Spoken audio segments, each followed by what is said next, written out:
guys, it's another episode of the Logical Crazy Talk podcast with your host, humble, gracious, highly favored host. Still that from the Joke podcast. Of course, I'm Money Mark. I got just Tim here, and then I got, of course, Lifestyle Flash. Let's go ahead and do your shit. Bum, bum, bum, bum, bum, bum, bum. Yeah.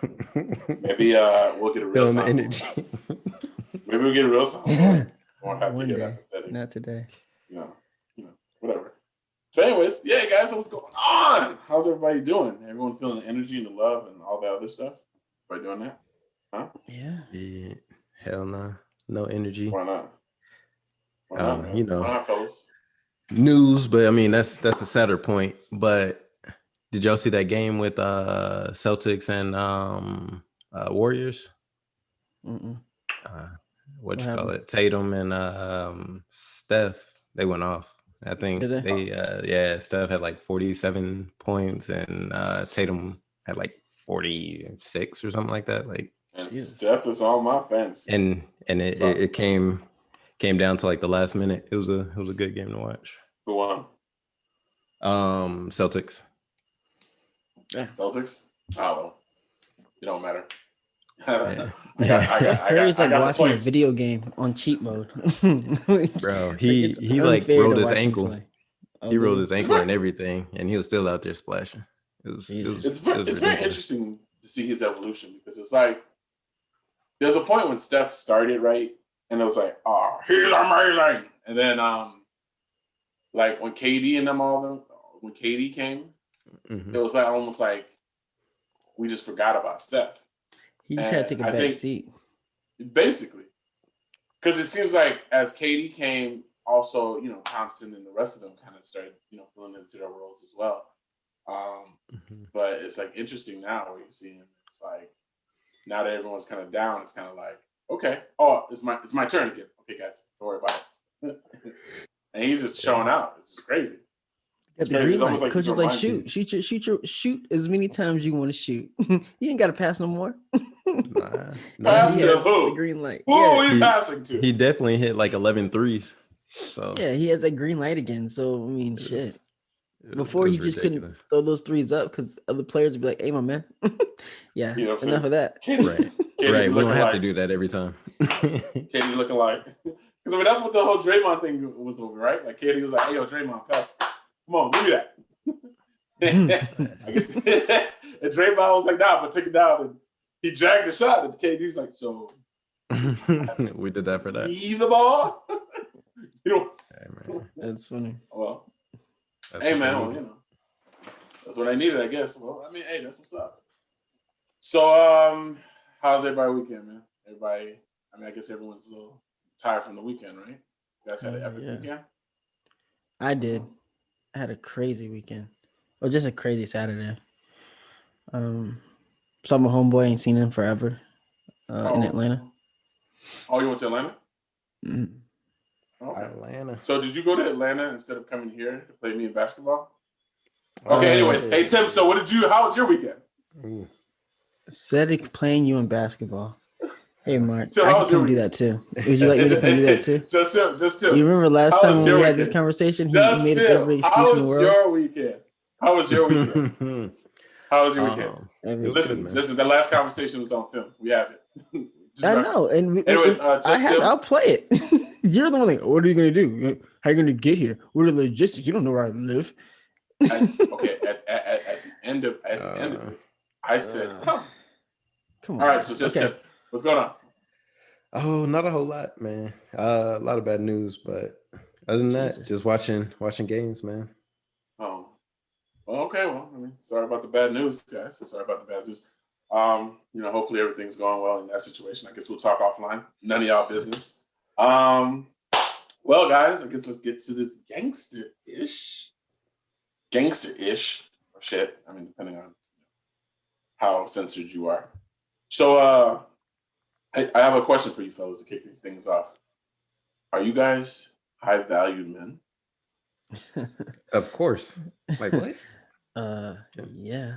Hold on. I'm gonna lift my cap so you can see my eyebrows. Like what? What is the definition of a high value man, sir?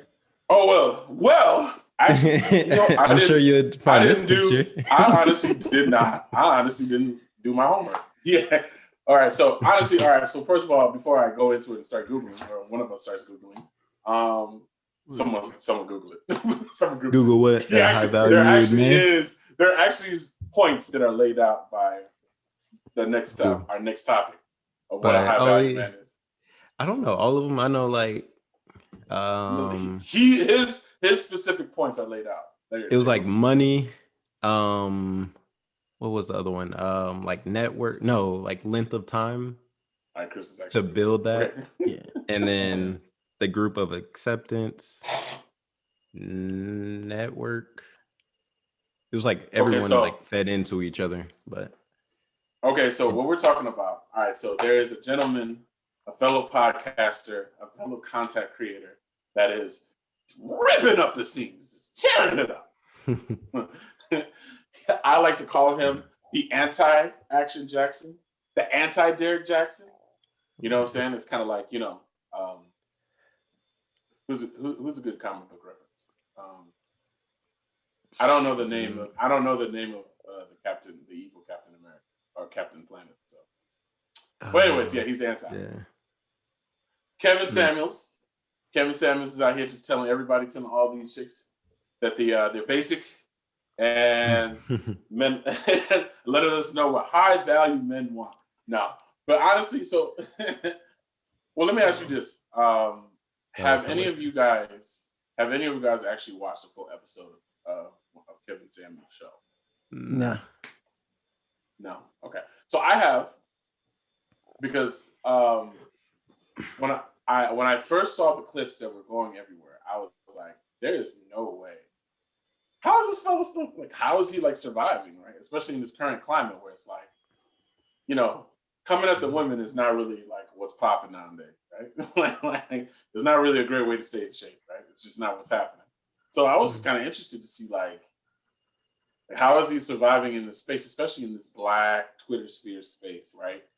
Where like right now, I think in our space, I would say that, celebrating the Black woman is just like what the popular, like, even if you're not into that, like, you better say that, right? I think that's just where we're at. Right? Which, teach his own, right? Teach his own. I personally think it's great. But, some people are like, bah, bah, bah, bah, bah, right? But I mean, he's saying some things that seem a little contrasting, depending on how you feel. So I went on his page to watch it. So his show is a combination of different things. Like, he talks about a lot of different things, but the things that are viral is his segments where he speaks about high value men. I guess to give like a background, I guess he's a image consultant. He's a professional image consultant. I guess he's been working that space for some time, and I guess he's worked. I guess his clients were like corporate America, like high level executives in corporate America. So a lot of I guess at first his show was tailored towards men and sculpting and helping men in that direction. And I think after having a lot of these conversations, he started talking. I guess he was having conversations with women and explaining. He started directing his attention towards women. And I think the clips that are going viral I think there was the one clip where the one lady was basically saying that she wants what's categorized as a high valued man. And, I guess the conversation broke down, and it was kind of like I remember it was like a scenario of like, well, what makes you think that you can specifically demand this type of man? And I think he just blew up out of nowhere, and he's everywhere. He was on the Joe Budden podcast like a couple episodes ago, and everyone's talking about him. So, has anyone looked up what a high valued man is? No, there's no real definition. I know I got to go to the YouTube video to hear him talk about it, but I'm not doing that right now. Yeah. Got you. Well, I mean, that's the big thing. That's the big thing. Couple of them. It's like high valued man. Like he constantly talks about the high value man and what's going on with the high valued man. Now, when I hear that, the high value man, I'm thinking he's talking about a lot of the communications of which he talks about is not like the usual celebrity, right? Or athlete. I think everyone knows at this point what those guys and those fellas are into. It seems like he's specifically talking about those corporate executives, those guys who make it all the way up to the corporate ladder, maybe own their own business and are very successful. I think one of the things he stated that is a requirement of a high value man, or when he talks about high value man, he's talking about someone who brings in $10K a month. Yep. Someone bringing in $10K a month. Looking at it now. Yeah. So things of that nature, right? So when I look at his example when I look at what he's describing someone who's an executive, someone who's made it up the chain, probably not a middle manager, probably a director, senior vice president type material, right? CEO, you own a job, you have a job, you own a company, whatever, you're driving, whatever, credit score is whatever, so on and so forth, right? The plainclothes heroes that, sometimes, are there, but, people don't know, right? So okay, that's I guess. I have the definition of his 6 steps. It's money, length of time, which says 3 to 5 years, group of acceptance, network, visibility, like LinkedIn level, and utility, useful to the group and others. So 3 to 5 years? Damn. We fucking up, huh? 3 to 5 years. Man. Hey. Man! I thought I was all right, but I guess not. I was on my way. So, all right, so let's tackle it. Do you fellas feel? Now, honestly, it's probably not for us to decide this, but do you guys feel like you guys are high value men? Yeah. Once again, yes. Easy. Yes. Okay. I would say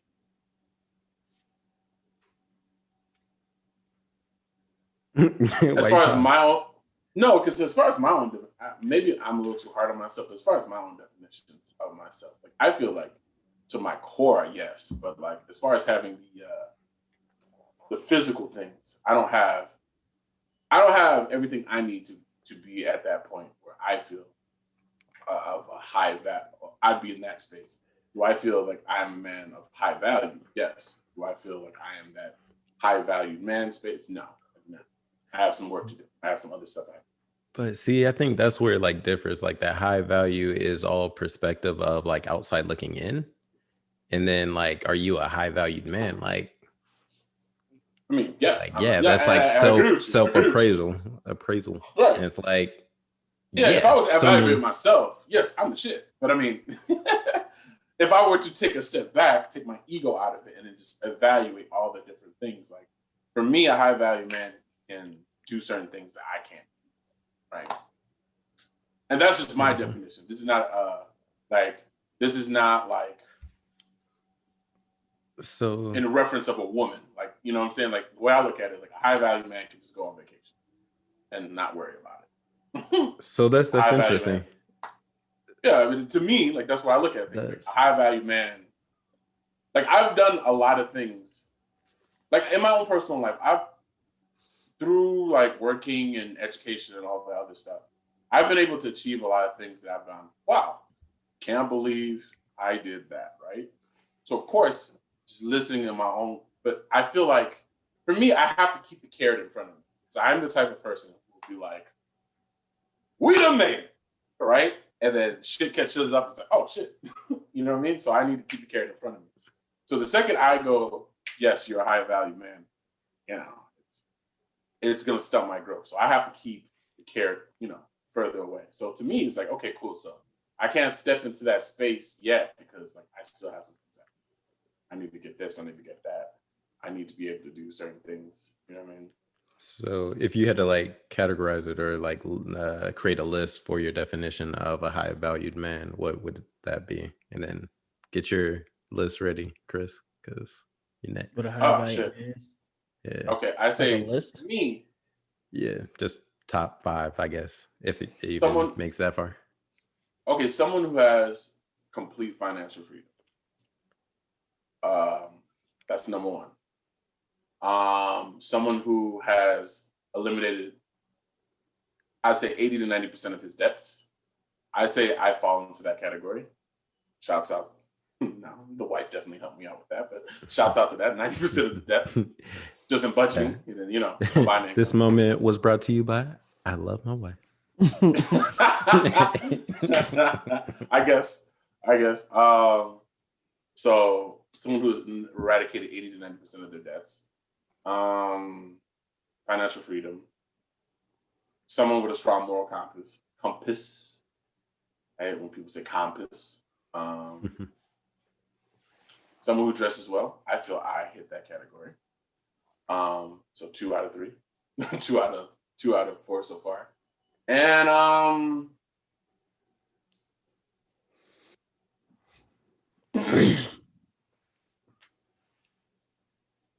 one sounds very shallow, but someone I guess who can just buy kind of what they want in and of itself without moving too many things around.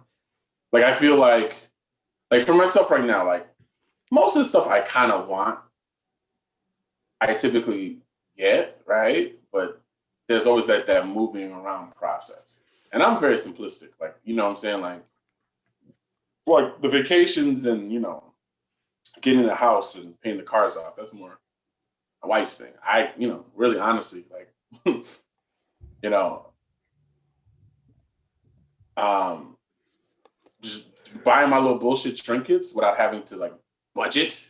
Like we got a PlayStation 5, right? And we didn't get raped for it, but it was like we had to have like a conversation about it. And we had to move money over here and move money over there. Like I feel like, wow, I think every adult is doing that. To me, I can't put myself in that high value man space until I'm at the point where like I can just do that, and it's just like I just did it. All right, we just did it. Mm-hmm. I feel that. Yeah. What about you, Chris? I guess what Mark said. That's good. That's real good. That was good. Yeah. I guess my list is just, you know, get shit done. Like when you have whatever you want to try to accomplish, you knock it out. Like confidence. I really don't know if the whole. I don't know. Basically, what Mark was saying. The only passive income. No, I think the only real difference. I think we'd all agree with that. Passive income. I mean, that's been our goal since we've known each other. Really, honestly, since we've known each other. It's funny in college. We were trying to figure out a way to get more money because Marshall's was not cutting it. But yeah, it was just about finding more money. Miss Tim over here working 2 jobs and shit. Like, fuck it. Shit, I had three at once. I was at Marshall's. And our rent was only like $200. So I was that theater behind it, and then that Best Buy. Jesus Christ. Our rent was only $200. Our rent was only $200 too. Hey man, it was only $200. Gotta get it. I think about those checks today, and I go, "What the fuck? How did I live $700?" Do you remember that Marshall's check was like $80 sometimes? I was like, after the holiday, bro. Honestly, I thought about it. Had me, Chris, and Tony not started throwing parties and selling t-shirts, we would have got kicked out of that apartment. There was 1 year where that money was literally keeping us above water. Literally. Because we sell out on the t-shirts. I get my little money off of that. And I'm like, shit, all right. That's why a couple of them times, Chris, I didn't have money for the next event because I had to pay fucking rent. Hell yeah. Because Marshalls would be like, nah, man, we only give you 2 hours this week. What do you mean? Oh yeah, that was the thing too. I forgot about like people gave you certain hours, and then those hours were like, "Can I take off tomorrow?" Right. This event is happening, and I because when Booty Fest 2020, when Booty Fest 2017 happens, we have to be there.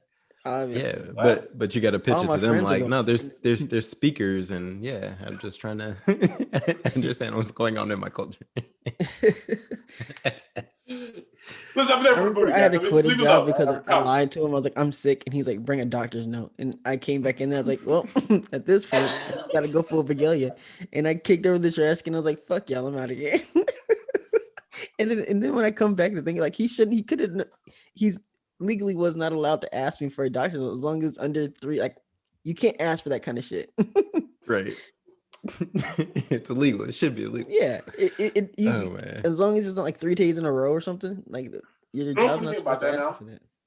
No funny thing about that now that conversation will go so completely different. Okay, Oh, yeah. cool. So Well, I just need to speak to HR or your compliance officer because according to the policy, like I wish I had to take a day at our off. level now. I dare one of my employees to ask me for a doctor's note. Okay, cool. So I'm gonna pull out this handbook right here, right? You see this handbook right here? In fact, this is what we're gonna do. I'm gonna send you a doctor's note, but then I'm gonna CC the head of HR, then I'm gonna CC our third-party HR person, and then I'm gonna CC the compliance officer, and we're just gonna figure this whole thing out because I don't think I'm supposed to be asking that. Man. I'm just confused. Yeah. Oh man. Y'all remember y'all first salary check? Salary When you check? first realized got a real that job? you're making a salary. Yeah, when you first got a real job. You remember that? Yeah. I have a funny Yeah. story about that when Yeah. I first got hired. Yeah. I went to a wedding shower, right? And I met one of my I already knew who Buddy was, but he never remembered me. It was one of his friends, right? We clicked, we were talking shit back and forth. He's a fan of wrestling, I'm a fan of wrestling, so on and so forth. And we just kind of, kept shooting the shit back and forth to each other. He reached out to my homeboy and he was just like, hey, I know, Mark just graduated, whatever the case may be. I'm gonna plug him with our homeboy from high school. He's a recruiter, and maybe he can get on over here. I didn't even fill out an application. Literally, I was at Marshall still taking the truck, looking for polos and shit. Like, right. making my what was those checks, like 210? I mean, 112, 150? Like, is that right, what were those checks? But look, what? I was at my mom's house. What? I mean, I just graduated. I was at my mom's house. I was lit. Whatever. I don't care, right? So, right. and I remember going through the interview process. I remember like the final interview when I met with the recruiter. Like, I woke up late because I was drinking the night before, and I didn't even shave. And, I don't know if you remember. Like, I get very hairy. I didn't even shave, and he still was like, "Dude, you're good. You're good. You came in with a tie. That's all I need. We're good." He calls me. He's like, "All right, I got you place. I got you the job. And you're gonna be making like 42,000." I thought he said 4,200. Also, I was like, okay, 4,200. Okay, that's cool. He's like, no, 42,000. I was like, oh, oh, okay. And he started. Like, this will work. And the recruiter just started laughing. I was like, all right. Thank you. He was like, cool. I had a little budget, but whatever. Let's go. 4,200. God yo. damn, you shoot for the stars. I was like, look, I'm gonna work 2 jobs. I'm working at Marshall's. I'm gonna work here. We'll make it happen. Like, whatever. This is more money, right? I didn't realize that my college degree deemed that I was supposed to make a certain amount. So, yeah. And I remember I got my first check, and it was like, I was going through a recruiting firm, so I was getting a check every week. And I remember going,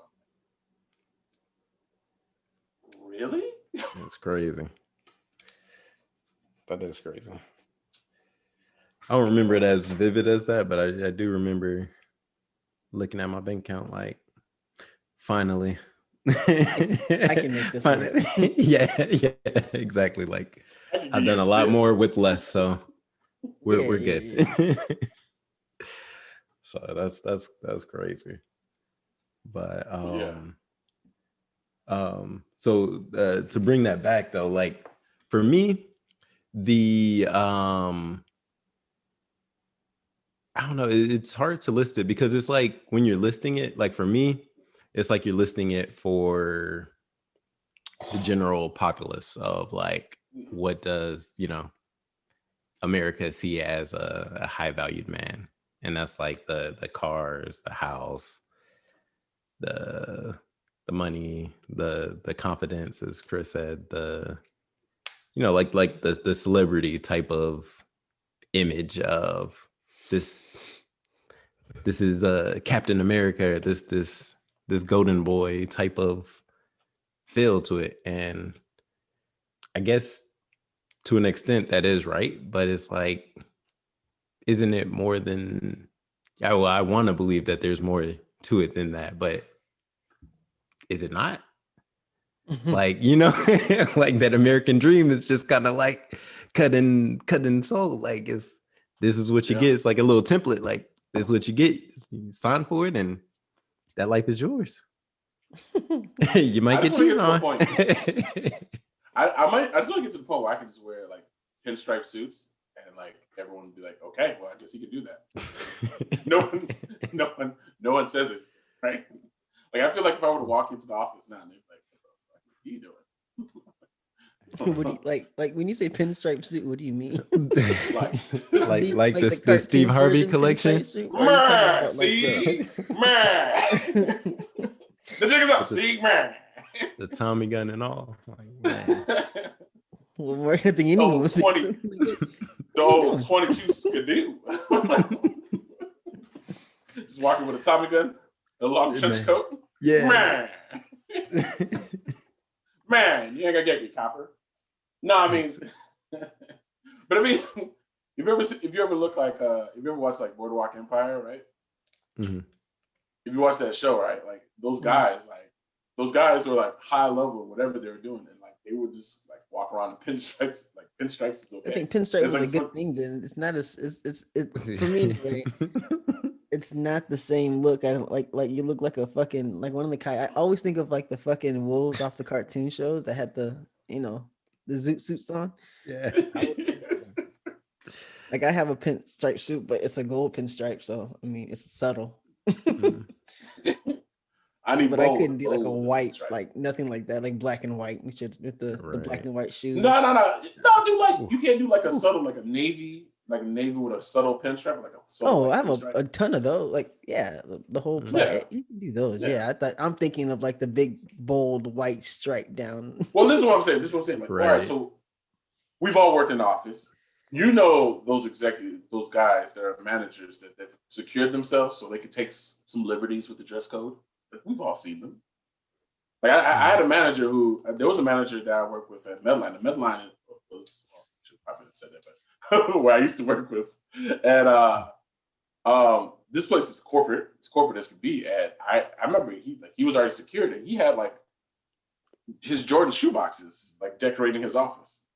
I'm like, he was black. So I was like, well, he's obviously secure, right? Well, I mean, I think that comes with the office too, though. Like, I have like Dragon Ball Z photos in my office and like shit like that, because it just kind of gives people like this is your personality, like that open feel of personality. Open door. But you also have to understand that. But Chris, you also have to understand you have an office. Hmm? You have an office, so did he you have not to have understand. He just had it in his cubicle. What? No, Buddy did have an office. What I'm saying to you is that I said because you have an office, you're in a position where, typically speaking, they don't give offices, like especially the cubicle sphere. Like there are cubicles where you work, right? Not everyone doesn't have an office where you work, right?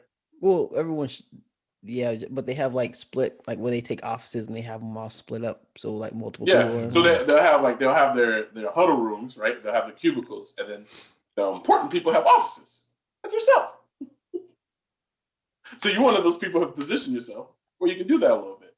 Like I said, all I'm saying is that like it's just little small things.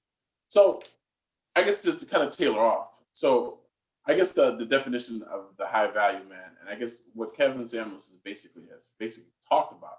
One of the key topics that he said, he's explained that I guess in those spaces where like if you're a high valued man in society, you're viewed as a rarity, right, to some. And because you're a rarity to some, because I guess you're always there's always a demand for your presence or what have you. That is allowed certain privileges, I guess. Like one of the key things he said is that I think he said that high value men do not cheat, they merely explore their options. React. That's right. It's 100% right. Chris, I ain't never seen you so shook, Chris. Chris like, that sounds like some silly ass shit to say. Honduras? I just want to put. I love my wife, so. Pull out the list. Pull out the list. Pull out the list. Where's my list?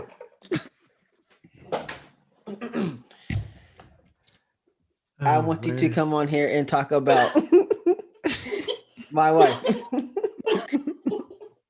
She is so pretty and beautiful and smart. I love when we do things together. Hold on. I too have a wife. She is amazing. The greatest person I've ever met. All things that I've achieved is because of her. That is it. Oh, it's funny, but so true. No, Hi, wife. I love you. Will you marry me again? Again? Tomorrow in Paris. But I do believe that once you hit a certain tier, maybe I think there's certain tiers to this. Like I look at like Jeff Bezos and shit like that. Like they have to get divorced at some point because like you'll take all my money at this point, so I got to get rid of you, man. No, but I here's the thing. I think when you I just want to pause on what you just said. What? I gotta get rid of you at some point. Yeah, man, like shit, man. These women go crazy. But I'm on the way to $1 billion. Like we're just gonna go ahead and end this now. Think about that. Let me end you before I hit my $1 billion because you'll take half of my $1 billion, which I'm not fucking with right now. So I'm gonna go ahead and get rid of your ass in my millions. You take whatever you need out of these millions, and while I skedaddle my ass on over to this $1 billion over here, and you'll be cool. Trust me, your lifestyle ain't gonna change. You have enough money to donate to someone else. All right, continue with what you're saying. But I think as life progresses, let's say like you